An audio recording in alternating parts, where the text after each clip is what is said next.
Last night as the storms moved through, but it's been an interesting week as those things go. We got a lot I want to do today. I know everybody's tired. I know everybody's dodging raindrops. I know it's the middle of the semester. But I started off, I thought this would be a fun one. Would you rather have everyone you know be able to read your thoughts, or have everyone you know have access to your internet history? Oh. Yes, sir. So, it depends on how, far back. It's kind of all time. All time, right? All time. I mean, and if we're talking about read our thoughts, does that also mean just everything we think or everything we intend? Because intention Yeah, there's a is difference, different, right? If you're just getting a transcription, Yeah, context. reading your thoughts. No, it's reading your thoughts. Yeah, I was thinking But I that. guess you could explain that. You're trying to why do you feel like it moved this way? 2003, circa 2003. That's really hard to explain. Why were you doing that, right? Right. And it's also relevant to what's going on in the world at the time. So I'm going to go ahead and stop that. As I was doing this, I was thinking if people read my thoughts, they'd be pretty bored and they would fall asleep because I pretty much think about prepping for classes. And when I'm not doing that, I'm thinking about getting dinner or something like that. Or I'm thinking about the Dallas Cowboys. I'm pretty predictable in that. I've started reading through some of the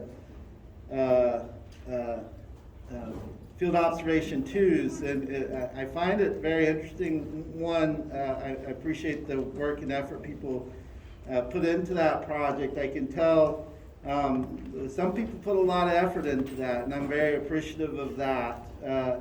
And it's interesting the logos people are picking out or choosing to observe. I wouldn't have been able to predict that going into the assignment. So I'm pretty excited about what people are doing with that, and I appreciate the hard work that's being put into that. But let's get moving forward, because I do have a specific place I hope we get to today in the lecture. So I played the Beatles. I chose the Beatles. One of the major reasons was unity was a major theme throughout the 60s, and the Beatles wrote several great songs about group membership, such as Come Together and All Together Now, and With a Little Help from My Friends. And of those, I think With a Little Help from My Friends is probably one of the more popular ones. As it says here, is one of the group's best songs about group membership and collaboration. In the true spirit of teamwork and group membership, this catchy tune talks about overcoming hard times with a little help from our friends, and brings us into chapter 8 in the discussion of groups.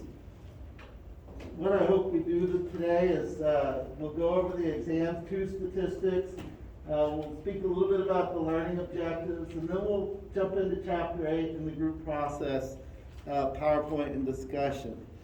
So let's get into the exam statistics. So exam, it should say exam 2. Overview, the high score was 110, the low score was a 36, the class average was a 94. The standard deviation was 11.9. The average time to complete the exam was 49 minutes and 35 seconds. I had 5 students in here make 110. That's the most points you can get. 83 students made 100 or above.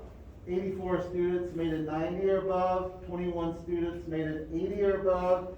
10 students made a 70 or above. I had 2 students making a 60 or above. 1 student made a 50 or above, and 4 students made a 30 or above. So all in all, this was a very good exam in terms of people's results, in terms of the work. So it looks like what we're doing in terms of doing the review as was asked, as well as kind of pointing out maybe some harder questions during the lectures is working well. And of course, it doesn't matter what I do. If you're not putting the time and effort into studying, you're not going to get these results. So I'm really impressed with the response that's happened according to the adjustments that I make. let me just speak to my perspective, and I know I'm in a power position, and so you really probably don't care a whole lot about my perspective.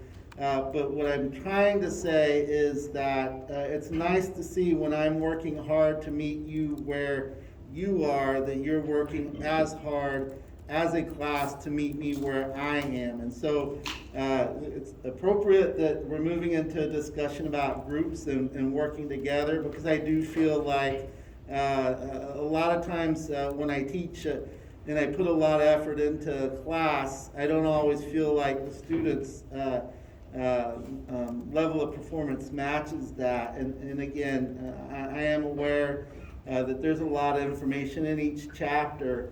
And I really appreciate, and I can't speak highly enough to the effort folks are putting into this class. When I have 83 students make over 100, that really suggests a high level of motivation. I know this is 217 students in this class, but if you look at it, you've got over 160 students of the 217 really working hard, at least from my perspective. And I know that a lot goes into that, because even though we've narrowed down the chapters, there's still a lot per chapter. And all I can say to you guys, got to get rid of that term, you guys. All I can say to y'all is that I'm very impressed, and good job. Thank you for your hard work. Any questions about anything before we jump into the chapter? Yes, sir. Hold on, let me come up there, because I have older ears and it's hard for me to hear.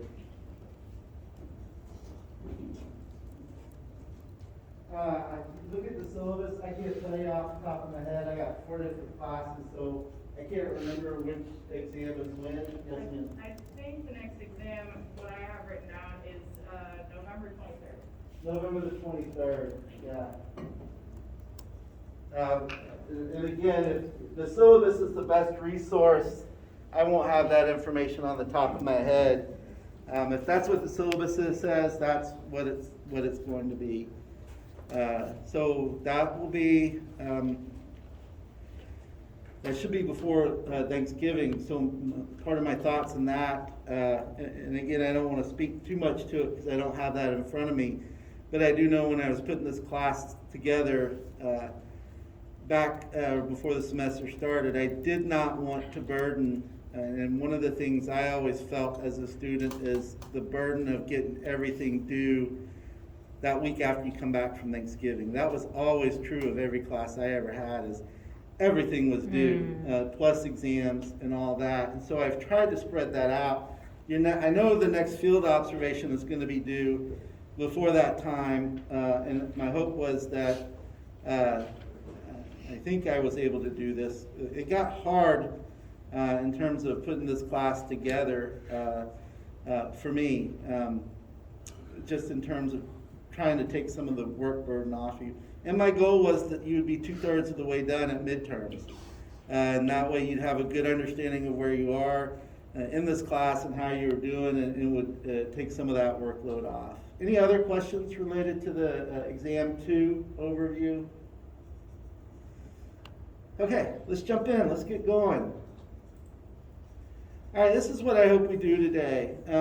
Is we're going to talk about Zajonk's social facilitation model and the accounts of the effects in terms of how the presence of others affects our task performance. We're going to describe 3 alternative accounts for these effects.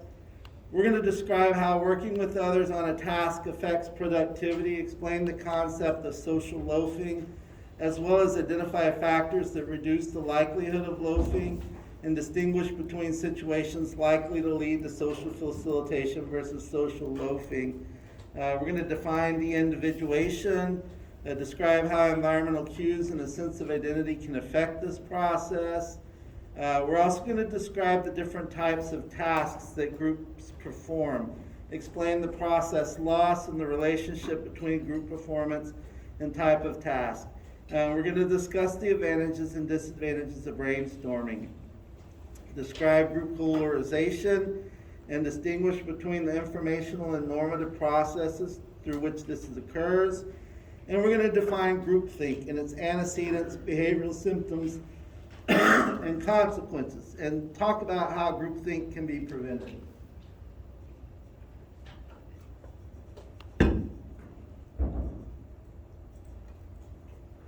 All right, chapter 8, group processes. So, people are often at their best and their worst in groups. It is through groups that individuals form communities, pool resources, and share success. But it is also through groups that ideas stagnate in endless discussions, selfless impulses, and they flourish in the anonymity of a crowd, and prejudice turn into genocide and war. At the individual level, we explore how, and this is directly out of the chapter and what the authors want to happen in this chapter.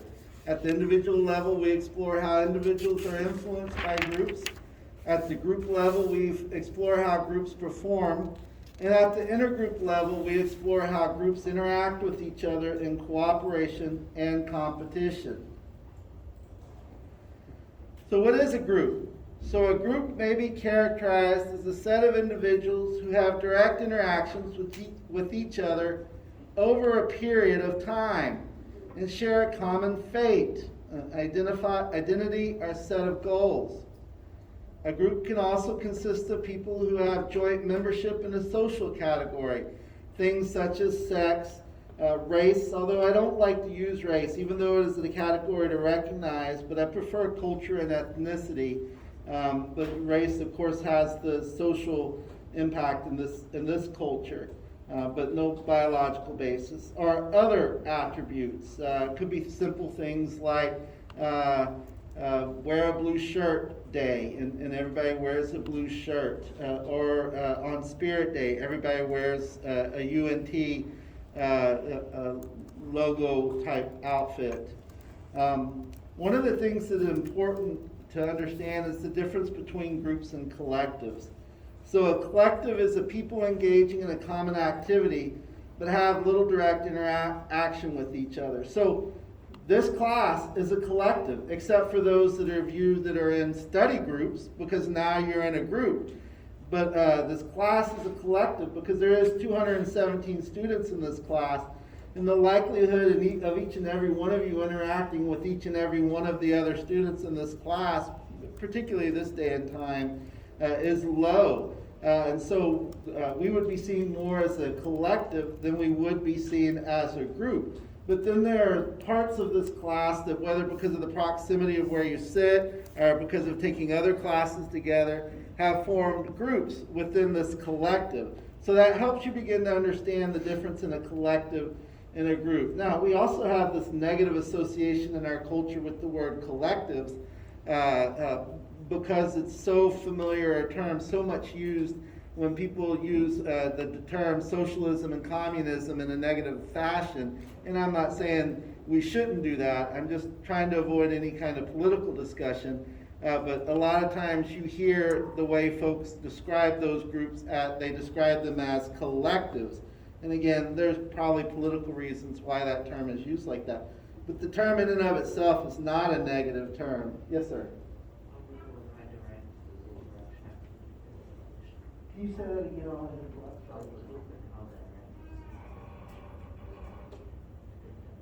The term collective versus groups. Collectives, the little definition is you just sitting in a common space. Like everybody on the UNT campus is a collective, right? Because you're not necessarily interacting with every student or every faculty member on the campus. So groups usually kind of work towards some common activity, or a collective works towards some common activity, but having little direct interaction. So the less interaction you have, and the more you have a common kind of thing, that's a collective. And so the little interaction is just you show up at a place at the same time. That would be a collective. So fans at a UNT football game would be a collective for the most part. Of course, there are going to be subgroups of people maybe you're sitting in the same area that you're now actually interacting with.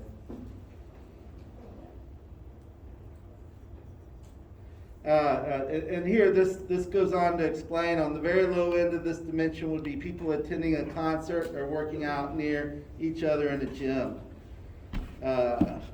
The wellness center here, or the fitness center here is pretty fantastic. I think that's one of the perks of this campus. But when I go in there, it is a huge space, and so your chances of interacting with any particular people, unless you know or meet those folks, is more of a collective kind of atmosphere. Scott Groppensperger and others recently found, for example, that the more that members of a fitness class felt their class was like a real group, the more they reported exercising harder and enjoying their workouts. And so again, talking about the importance of group membership and the kind of getting to know each other. So as discussed in chapter 5 concerning social identity theory, an important part of people's feelings of self-worth comes from their identification with particular groups. You can see this over and over again. Folks, you may just be walking across the campus and see somebody wearing a t-shirt or have a symbol, or common nowadays is stickers on computers, perhaps a rock band group you like, or some group or TV show or something that you like. You may just stop and have a conversation with the person because of that, and that is a sense of connection with somebody that's also into some of the things you are. I'll have to speak to some of the experiences that I've had, particularly with my daughters, is that one of my daughters is particularly into K-pop, and when she was into it, I had no idea what K-pop was, and I'm pretty familiar with K-pop nowadays. But one of the things that was fascinating to me is that we would go to New York for these K-Con festivals, and then there a song would come on, and this complete and totally diverse crowd from all over the world would just automatically jump up on stage. And this is kind of some of the sideshows. This isn't actually the concert, but it's a whole festival. And they'd all start doing the same dance moves to the same songs. And part of the fun of that was that they all knew the exact moves to do, yet they had never interacted, or very few of them had actually ever interacted prior to that. And it was just amazing for me to see that kind of thing. And I think as I was a teenager, like Boyz II Men and Backstreet Boys, not Boyz II Men, well, about Boyz II Men, Backstreet Boys, NSYNC, and there was a couple other boy groups, but that's my older adolescence, when that was kind of some of the stuff that was playing out too. So groups often give us meaning and purpose, and according to some scholars, perhaps even a symbolic sense of immortality, as our most cherished groups live on beyond our lifetimes. I do know for a fact, and I talk about Boyz II Men, I have enjoyed Boyz II Men, but my wife is particularly a fan of Boyz II Men, and we have traveled to go see Boyz II Men's concerts. And so, again, that's part of that immortality. If there's a Boyz II Men concert happening, we're most likely heading to that. And so it talks about immortality. And of course, I'm a Dallas Cowboy fan, and I will talk about the old Cowboys, and I'll talk about how growing up I learned how to count watching football, because my grandfather was really into the Cowboys, and he would help me learn how to count touchdown scores as well as what the numbers on a jersey meant. And I can remember 54 and 72 and 79 and 12 and all of those, learning those numbers first, because that's how my grandfather thought to teach me to count. And that's old school or whatever you think about it, but it is group membership and part of that immortality aspect. These aspects of group membership are at the root of why being rejected by a group is one of life's most painful experiences. We've talked about that a couple of times. 3 of the things that are especially important for newcomers to learn as they move into groups, and these are the roles they are expected to play in the group, what the norms of the groups are, and how cohesive the group is. And these are important things for anybody that's moved into a new group or gone to a new place and wanted to really get involved in some of the social activities. The group norms can be tough to figure out. And of course, the more cohesive a group is, the harder it is for you to become an active member of it. Because you're kind of messing with that cohesiveness. Although some groups are more open to bringing you in than other groups. People's roles in a groups, their set of expected behaviors can be formal or informal. Formal roles are designated by titles such as teacher or student in a class, or vice president or account executive in a corporation. Informal roles are less obvious, but still can be powerful. Bales in 1958 distinguished between two fundamental types of roles. And I'm going to move this, and I always lose my place when I do this.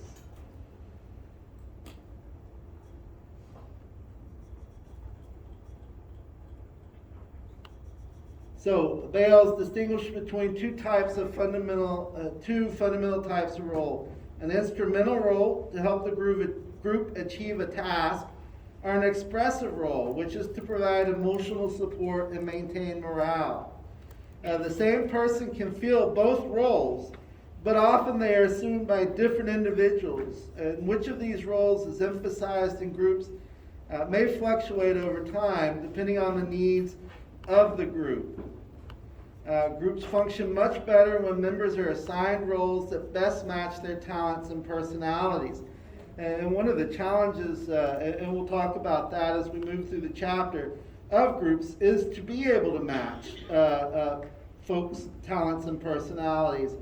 I can't tell you how many, and I'm sure all of you have examples of times when you were part of a group that they weren't tapping into your skill set, and you might have banged your head on a wall metaphorically out of frustration because you felt like you could be so much more to the group, but for some reason or another, you weren't allowed to bring that skill set into the group. And social psychologists are among the consultants often hired to help groups do this better. Social psychologists as well as industrial organizational psychologists.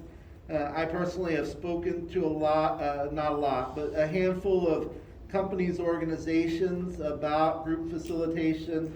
And I don't necessarily identify as a social psychologist. I'm a clinical counseling psychologist. But I've also been a consultant to different groups and talking about group dynamics and helping them interact better. But the book is illustrating that social psychologists are often among the consultants hired to help groups do this better. Role uncertainty, instability, and conflict are all associated as well as a variety of other problems, including workplace bullying, other interpersonal conflicts, emotional exhaustion and burnout, and high turnover. One of the stories that I can talk about is particularly in the healthcare world, when you're not a first-line responder, and it was really a lot of last August and September, when we were coming out of the summer, everybody go home and shelter in place, and people were starting to come back in the workplace. A lot of healthcare providers and folks associated with that line of work were asked to come back into the workplace, and anxiety was high.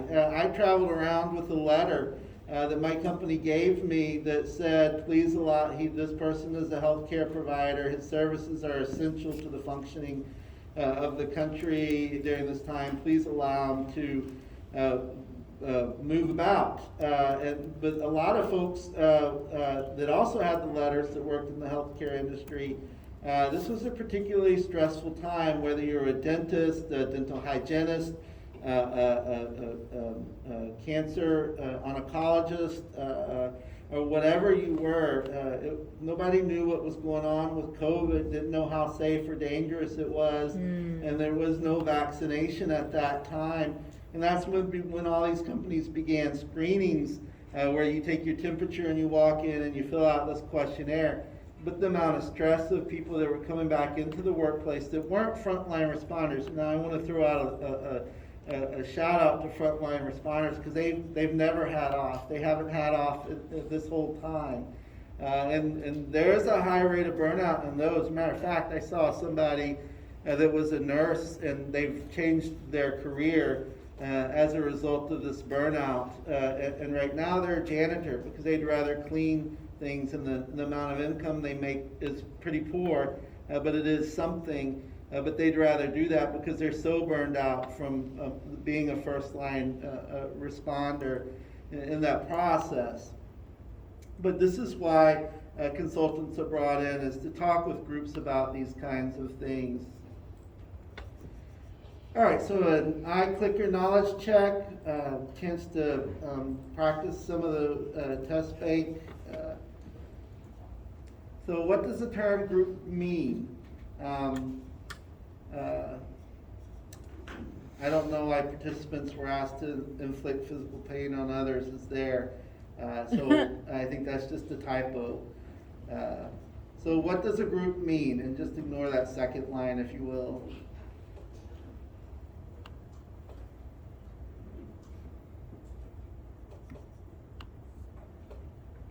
And I'll let it go to 45, and then I'll stop it there.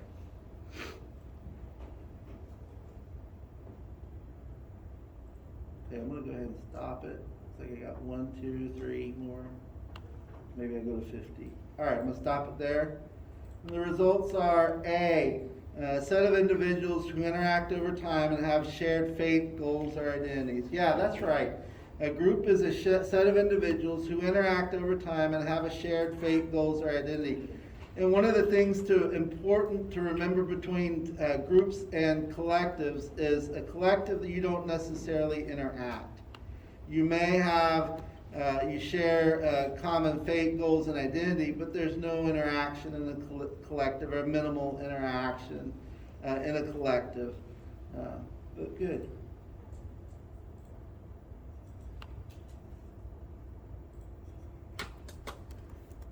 All right, so like roles, norms may be either formal or informal. We talked about that. These norms provide individuals with a sense of what it means to be a group member, a good group member. Figuring out the unwritten rules of a group can take time and cause anxiety. Groups often exert strong conformity pressures on individuals who deviate from group norms. One way that low status or new group members may try to establish a stronger position in the group is to be especially punishing of members who break group norms, especially if high groups members would witness their harsh reaction to norm violators. So this is important to remember, is sometimes the new group members are the ones that reinforce the group norms the harshest, and part of that is because they're trying to gain some status within the group or affiliation in the group. Members who care about the group's success may engage in loyal deviance. This talks about they may defy a group norm if they think the norm is bad for the group. And so this in turn allows the group to kind of react to that deviance and reestablish maybe that norm. And then groups, how tolerant groups are to violations of the norms can be itself a kind of norm. Some groups, for example, pride themselves on how heterogeneous and free-thinking its members are, and heterogeneous, of course, means diverse. Others strongly value uniformity. Indeed, when a group has a strong norm of encouraging diverse viewpoints, it can cause members to conform to the norm of not conforming.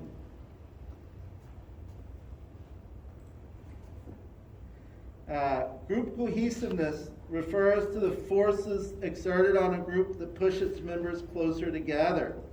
Members of cohesive groups tend to feel commitment to the group task, feel positively toward the other group members, feel group pride, and engage in many and often intense interactions in the group. Does cohesiveness, and so then they ask immediately, does cohesiveness make groups perform better? What they talk about is causal relationships work both ways. On the one hand, when a group is cohesive, group performance often improves. So when group is cohesive, group performance does improve.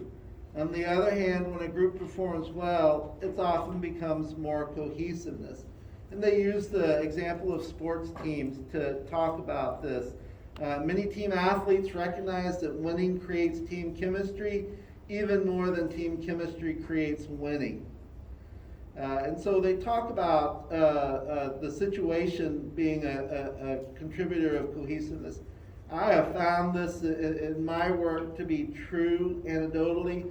When I watch people become cohesive, usually they go through some kind of extreme challenge together, and they come out with a sense of accomplishment or a sense of survival. Either one of those things can kind of happen. And what I do note is that the cohesiveness can feel stronger in those cases. Whatever the cause and effect, several longitudinal studies and meta-analysis of hundreds of studies have provided evidence showing that group cohesion is associated with better performance. Group cohesion can also lead to conformity and narrow-mindedness that can cause major problems for the group. So what they're basically saying here is that group cohesiveness can be both better in the sense that it can make the group function better, but it also can be a negative characteristic in the sense that it forces people to conform and kind of narrow their thinking process, which then can create problems for the groups. So cultures, like everything, of course they're going to talk a little bit about cultures, which is one of the aspects I really like about this book. Cultures vary in how much they tolerate behavior that deviates from the norm. Anthropologist Perti Pelto first described the difference between tight and loose cultures. He proposed that tight cultures have strong norms and little tolerance for behavior that deviates from the norm, while loose cultures have relatively weaker norms and greater tolerance for deviant behavior. The researchers also found that countries with a greater degree of collectivism, emphasizing, of course, interdependence, cooperation, and social harmony, rather than individualism, emphasizing independence, autonomy, and self-reliance, reacted to norm-violating behavior with stronger moral outrage.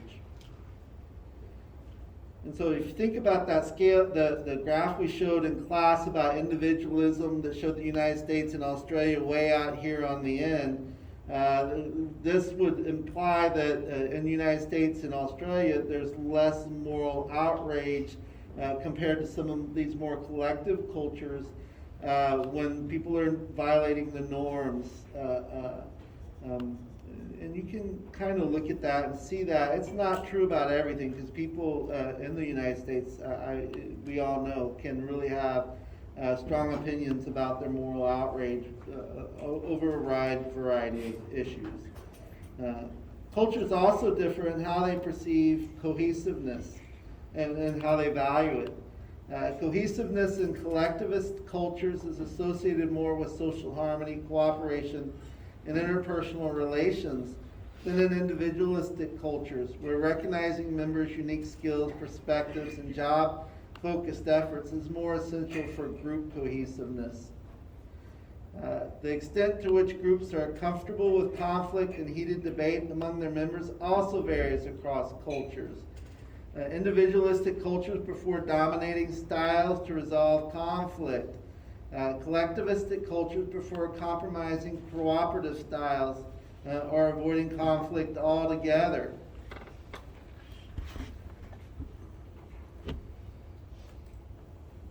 And this is just right out of the textbook. I thought this was a nice figure table to illustrate kind of this perspective.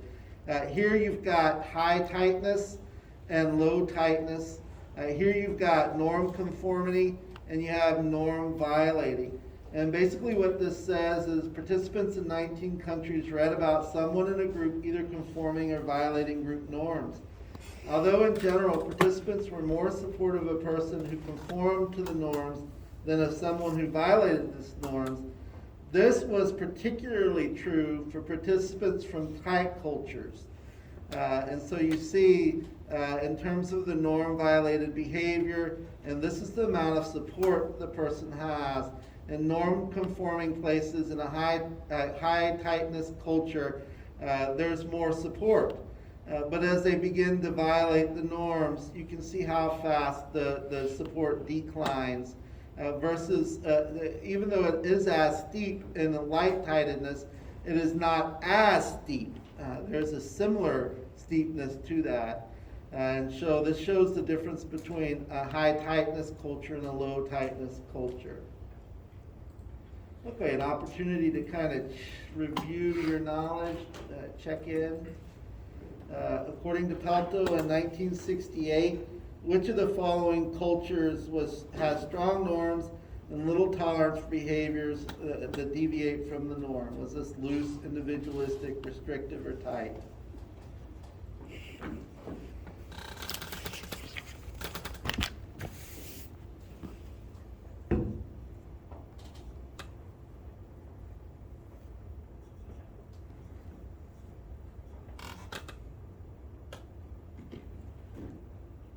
Oh, I just read that opposite.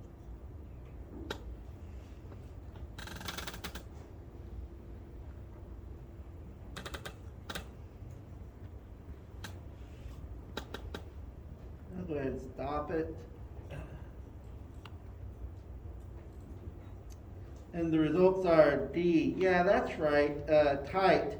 Remember anthropologist Purdy Pelto first described the difference between tight and loose cultures.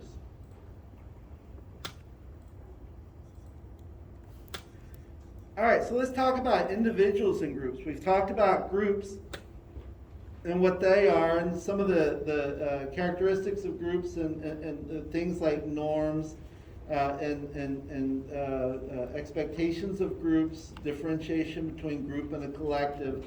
Now let's talk about us as individuals in groups. So Norman Triplett's article, The Dynamogenic Factors in Pacemaking and Competition, in 1897 and 1898, and it's often cited as one of the earliest publications in the field of social psychology. Triplett noticed that cyclists who competed against each other performed better than those who cycled alone against the clock. He proposed his own hypothesis, saying the presence of another rider releases the competitive instinct, which increases the nervous energy and enhances performance. Triplett, wanting to follow up the study, got 40 children to wind up fishing reels, alternating between performing alone and working in parallel. Triplett reported that children were more likely to perform better when they worked side by side than when they worked alone. In a contemporary twist on this classic, Strube in 2005 used modern statistical techniques to reanalyze Triplett's original data and found that the results were quite weak, actually, and not as straightforward as Triplett had reported. And so Zajonc, and I put this on there, the book said this is rhymes with science, so maybe I say science, offered an elegant solution. The presence of others increases arousal, which can affect performance in different ways, depending on the task at hand. Let's see how this plays out. So, science, I guess I say science, it rhymes with science. Science is the solution, as the presence of others creates general physiological arousal, which energizes behavior. Based on experimental psychological research and principles of evolution, science argues that all animals, including humans, tend to become aroused when in the presence of conspecifics. That is, members of their own species.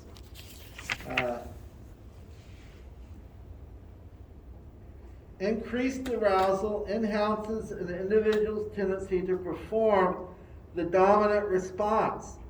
The dominant response is the reaction elicited most quickly and easily by a given stimulus. And so they're going to go into a little detail about this. The quality of an individual's performance varies according to the type of task. Here's what they say. On an easy task, one that is simple or well learned, the dominant response is usually correct or successful. But on a different task, one that is complex or unfamiliar, the dominant response is often incorrect or unsuccessful. And so basically, they talk about, and the book goes into some examples of this, but the better you know the task you're performing, and the book used, I think it was a violin or a piano player, I can't remember. And the better you know the particular piece you're going to play in front of a crowd, the better you do. However, if you don't know that piece so well, the worse you do. And so the crowd effect is that it increases your arousal levels, but the resulting performance is the better you know the material, the better you know what you're doing, the easier the task is, and the less well you know what you're doing or the task, the more poor your performance is. And so this is a nice table right out of the book, figure 8.2. And this talks about science's social facilitation model. And again, we've talked about this a little bit, but according to science, the presence of others increases arousal, which strengthens the dominant response to stimulus. So again, that's that idea of how well you know something.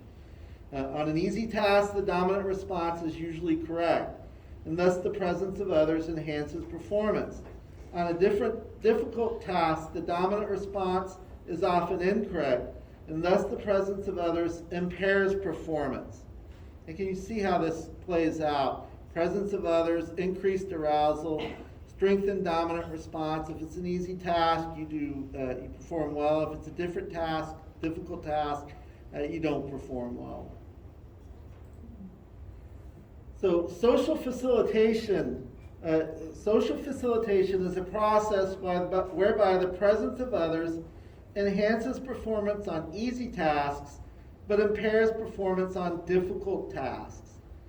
So remember science, this idea of social facilitation, and this concept of social facilitation is a process whereby the presence of others enhances performance on easy tasks, but impairs performance on difficult tasks. And then for those that are maybe athletes or does any kind of performance in front of crowds, you can now begin to see some of the value of repetitive learning and repeating the processes over and over until you develop mastery. Because if you are in front of a crowd, that crowd is going to reinforce whether you've mastered that task or not. And we'll magnify that based on the social facilitation model. The presence of others facilitates the dominant response, not the task itself. And the facilitation of the dominant response does, in effect, facilitate easy tasks, but it makes difficult tasks even more difficult.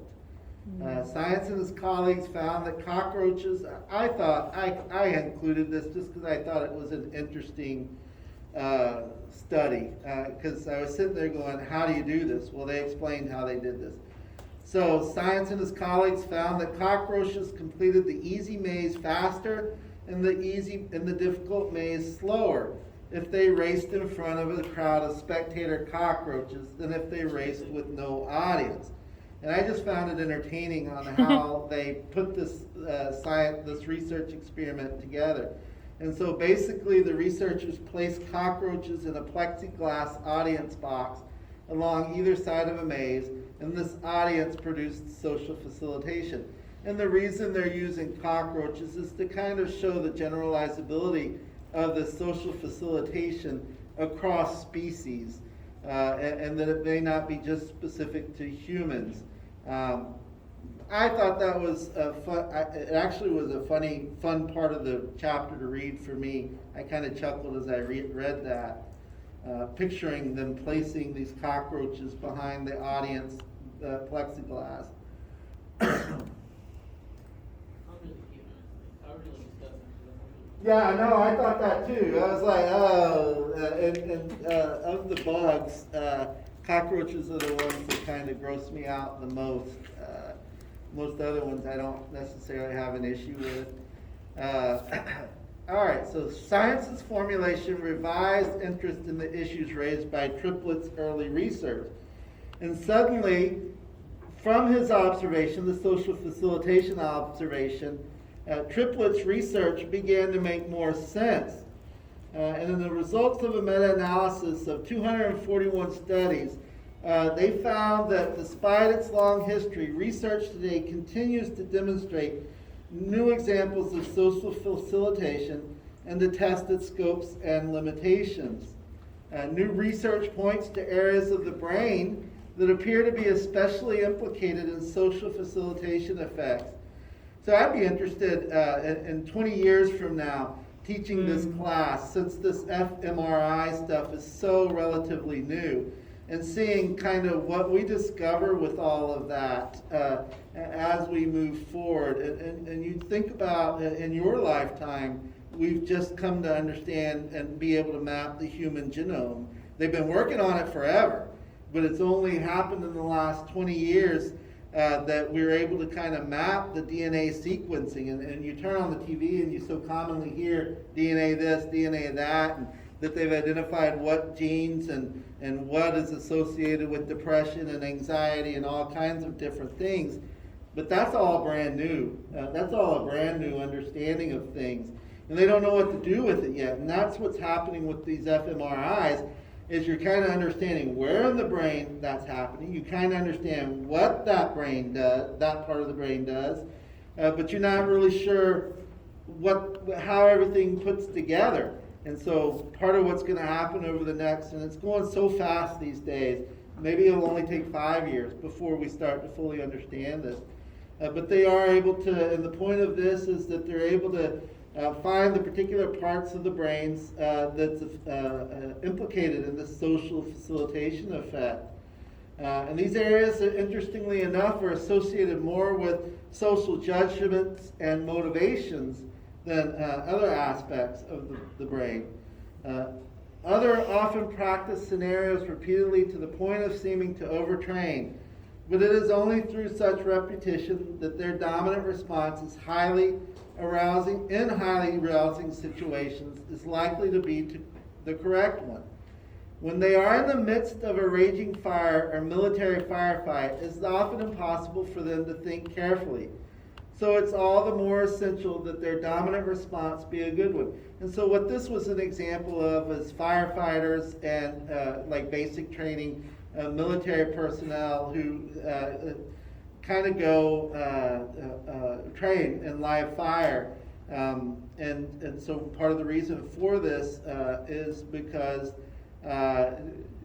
you can't really think necessarily in those moments. If you anybody that follows sports, or concert pianists or people that perform in front of other crowds, one of the things they often talk about is not thinking. Don't overthink the situation, and that's part of practice, or their practice and training effects, is that you want to train the thought process out of you. Because if you stopped and thought, if you think about it, and I'll use football as an analogy for a second, and imagine you're a quarterback, and if you thought for a second that you have 3 seconds to get rid of a ball, or you have this 300-pound man running as fast as he can, wanting to hit you as hard as he can. If you actually stopped and thought about that, you'd probably freeze, and you can't in those moments. And if you think about yourself in the middle of a concert, and you're not just kind of going through what you've practiced, and you actually think about what you're doing, or the people that are coughing in the crowd, or whatever's going on in the crowd, then you can't perform that piece because you're more focused on something other than what you're doing. And that talks about the practice effect and how it's important, particularly if you're performing in front of other people, because again, that social facilitation is that you're going to perform tasks that are well learned, well, and you're going to perform tasks that aren't well learned poorly, based on this theory of social facilitation.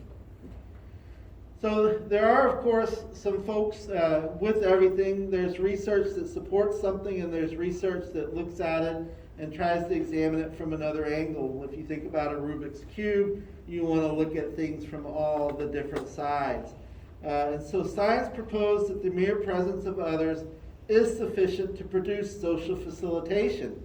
But some have argued that a better explanation is the evaluation apprehension theory. And this evaluation apprehension theory proposes that performances will be enhanced or impaired only in the presence of others who are in a position to evaluate that performance. So if somebody, you take just somebody off the street that's not familiar with what you're trying to do, they're saying, well, it's not going to affect the performance one way or another. And it's because I worry that the others are watching and probably laughing at me, possibly uploading a video of my performance to YouTube. These concerns increase with my dominant response, which unfortunately is failing. And this talks about a part of the social facilitation, or the evaluative apprehension theory. And the evaluation apprehension theory is a theory that the presence of others will produce social facilitation effects only when those others are seen as potential evaluators. Now, I'll say this about Generation Z, and again, this isn't it's not a better or worse kind of thing. I would hold any Generation Zer up against Generation X, me, or the baby boomers, in terms of this evaluation apprehension theory, because it is only Generation Z that's lived their lives analyzed all the time. That didn't happen in my generation. I can remember when some of the social media began to get popular, but the idea of, and I can remember in the old days when YouTube was just kind of busting on the scene, that some news stories, I would go to YouTube to kind of see what actually happened versus what the news stations were showing. But this evaluation apprehension theory, and I would strongly uphold this idea, and I think it would be a good research project, is to look at the impact of this on like Generation Zers versus Generation X and baby boomers. And again, this is a theory that the presence of others will produce social facilitation effects only when those others are seen as potential evaluators. And my point of that is Generation Z is you live under the awareness that somebody's always evaluating your behavior, that idea of the camera in the sky is always on, and that wasn't true in my generation. The concept of God is watching was there, but the reality of it being on somebody's social media feed and there being a whole lot of reactions to it, that was never there. Another account of social facilitation is this idea of distraction conflict theory. And so then distraction conflict theory, it states that being distracted while we're working on a task creates attentional conflict. We're torn between focusing on the task and glancing at the distracting stimulus. When we are conflicted about where to pay attention, our arousal increases. And this is a sense that we're not sure if we focus on the task, we focused on being observed. Distraction conflict theory is a theory that the presence of others will produce social facilitation effects only when those others distract us from the task and create attentional conflict. And so a lot of times when we're performing in front of crowds, we're able to block that out and focus on the task at hand. And that's what a lot of folks say in kind of the performance stuff is think about the performance and not think about the situation of the performance and focus on that. And that's kind of this idea of building yourself or inoculating yourself against distraction conflict theory. And remember, distraction conflict theory is the theory that the presence of others will produce social facilitation effects only when those others distract from the task and create attentional conflict. So, like, if you're performing and you know your mom or dad are going to be there and they're very important, or if you know your significant other is going to be there and they're very important, and you're kind of sitting there looking in the crowd for them, And a lot of times this happens at graduation or things like that, and you might trip over your robe or something because you're busy looking, trying to find your family. But that's the distraction conflict theory. All right, so learning opportunity to kind of just review what we've learned to this point. Blank is the tendency for the presence of other people to increase performance on easy tasks and improve performance on difficult tasks.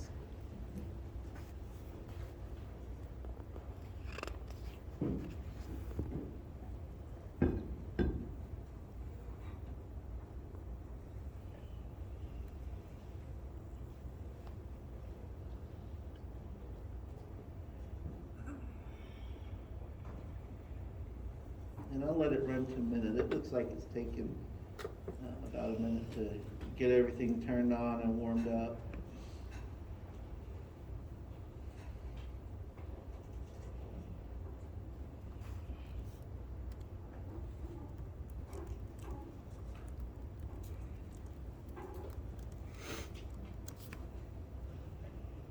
All right, we'll go ahead and stop it there. All right, B, social facilitation. Yeah, that's right. Social facilitation is the tendency for the presence of other people to increase performance on easy tasks and impair performance on difficult tasks. Let's talk about social loafing. Social loafing. In chapter 1, we mentioned the French agricultural engineer Max Ringelmann, and a couple of things that are coming out in this chapter from chapter 1. Triplets research was something we talked about in chapter 1, but not necessarily what it was, but more that it was one of the first researchers. And again, Max Ringelmann was spoken about in chapter 1 again, not particularly what he did, but more the fact that he was one of the first to conduct research in social psychology.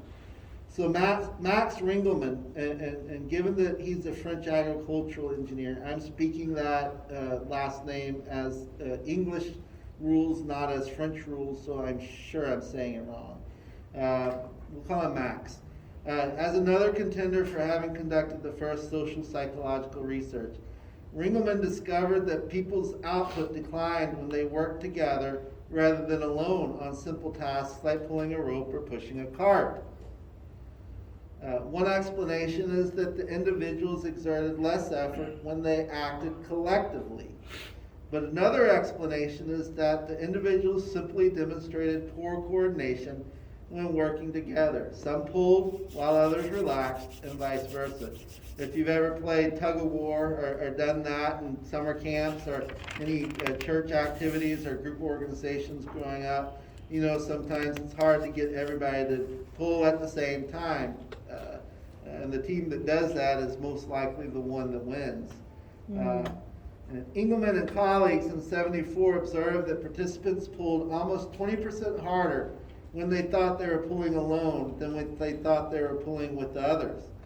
Latane and colleagues found that groups produced reductions in individual output, and they called this social loafing. And there are common in other types of tasks as well. So social loafing is a group-produced reduction in individual output on tasks where contributions are pooled.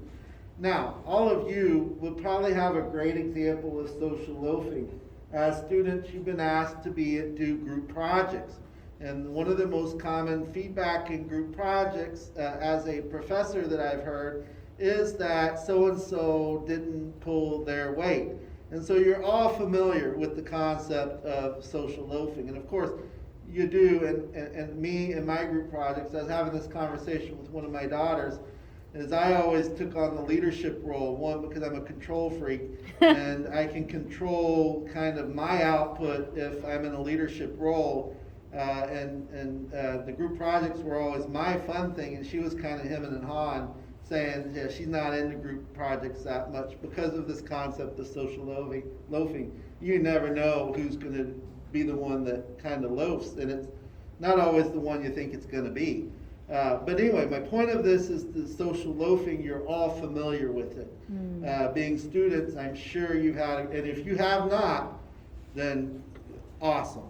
That's pretty impressive because that is one of the biggest stress points for students as group projects. Yes, ma'am. It can also be really dangerous in a social setting where you are not dangerous, but like you expect that everyone gives a certain amount because individually they contribute a certain amount, Right? like for charity. Right? But then when you have a big charity event, you have significantly less per person donated than if people were just left to their own devices to donate. Yeah, and that's a great example. This is a time of year that all those charity events a lot of them are going on, particularly as we move into Thanksgiving, food drives and donations and stuff like that. And you see things, everybody just bring one can of food and we'll meet our goals, right? But not everybody brings one can of food. And I would be interested to see what the food drives would look like this year, particularly given what's being stated in the news about shortages of things and all that kind of stuff. I don't know. I mean, I've still got stuff left over that I bought a lot of last year, back in last April, that's sitting in the bottom of the freezer, but you don't give that kind of food away. But good point. Yeah, social loafing can have all kinds of consequences. There's also this concept, in addition to social loafing, called cyber loafing. Cyber loafing is what I am guilty of this. As a matter of fact, when I was putting this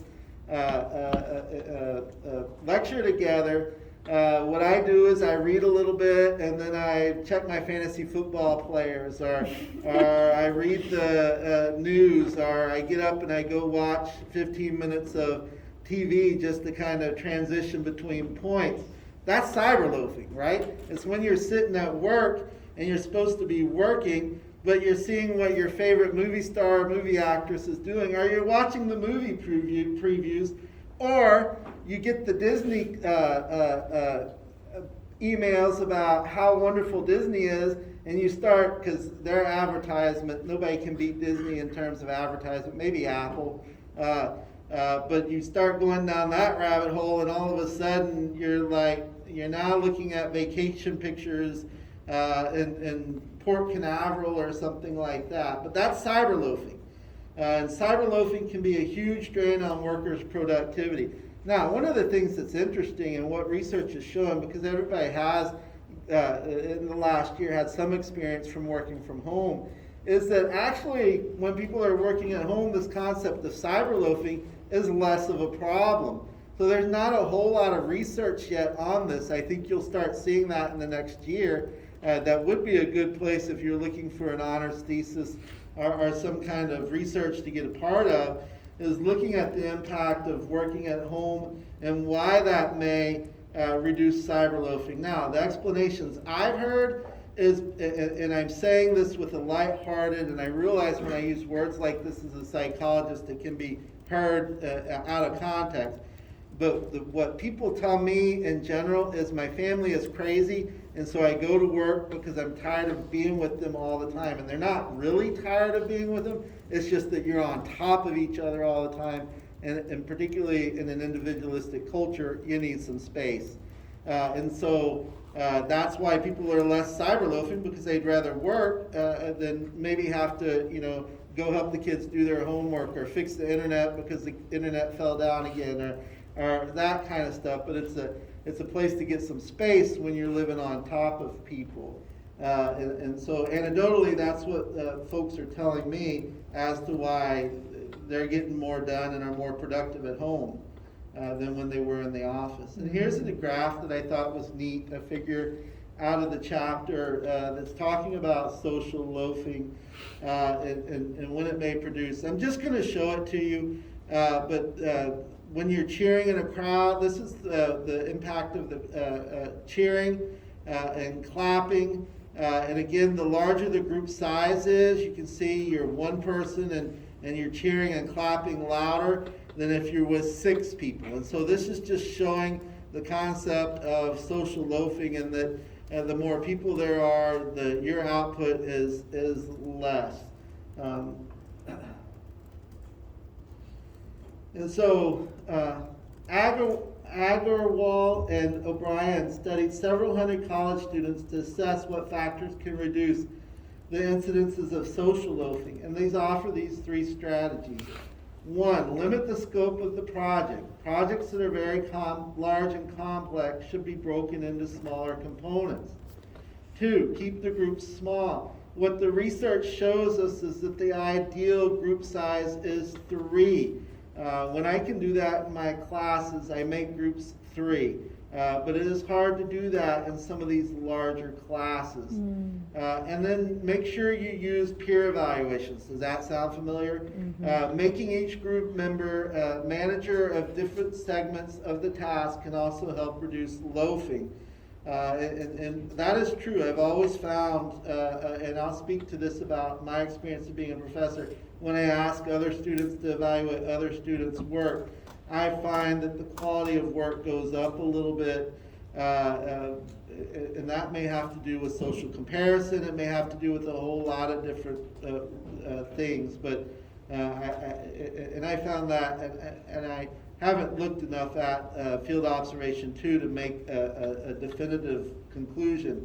But I definitely, and I am as impressed with what I've seen in field observation 2 at this point, as opposed to field observation 1. But I was really impressed with the amount of work that folks put into field observation 1. I also know it was a different time of the semester. There wasn't as much going on. So let's talk about this collective effort model. And this collective effort model is the theory that individuals will exert effort on a collective task to the degree that they think their individual efforts will be important, relevant, and meaningful for achieving outcomes that they value. The model asserts that individuals will try hard on a collective task when they think their efforts will help them achieve outcomes they personally value. If the outcome is important to the individual members of the group, and if they believe they can help achieve the desired outcome, they are less likely to socially loaf. In fact, these cases, they may even engage in social compensation, and by increasing their efforts on a collective task, try to compensate for the anticipated social loafing or poor performance of other group members. So basically what they're saying in this collective effort model is the more you value something, the less you're going to socially loaf, and the more likely you are to overcompensate for this unconscious awareness that there will be social loafers. And that was a good example maybe in kind of these charity drives and things like that. There's always the folks that have a little bit more, so they give a little bit more because they can, but because they particularly value this particular drive, they want to compensate for those that may not value it as much or socially loaf. Cultural and social loafing.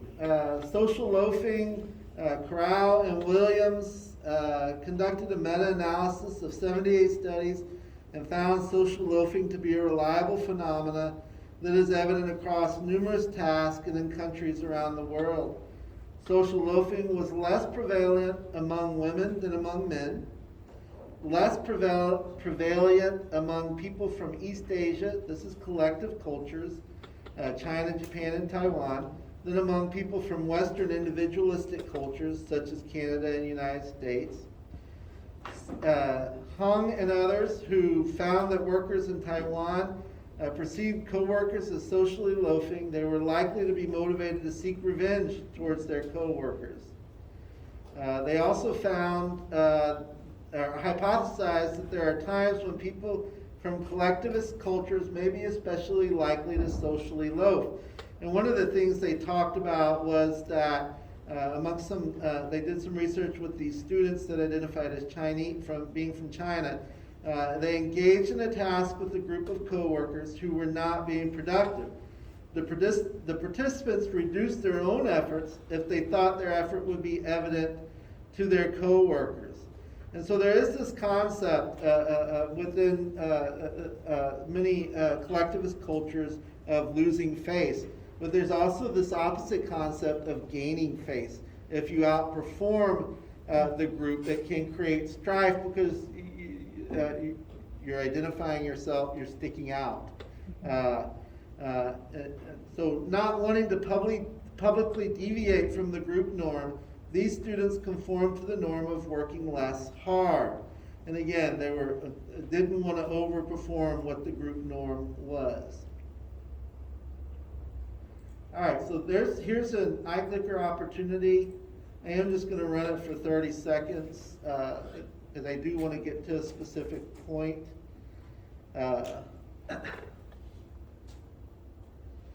Well, it's a long question. Of course, I'll run it for a little bit longer because it takes more to read.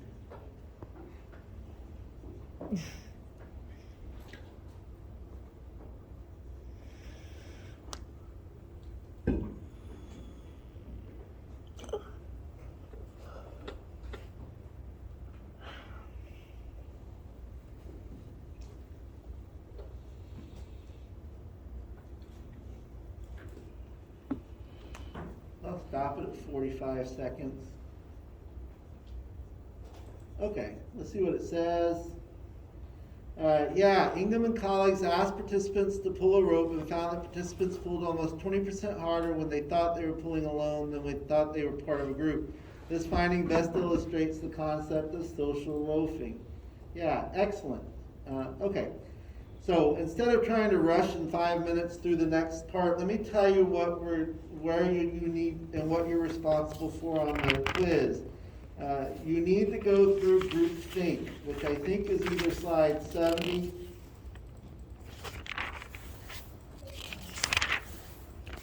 Yeah, it's slide 70. All right. So that's what I'll hold you responsible for on the quiz as well as the exam. Is through slide 70 is groupthink. I think groupthink is a very important concept to really understand well in this class. And so we got through about 54. So there's about, and most of those slides are about groupthink.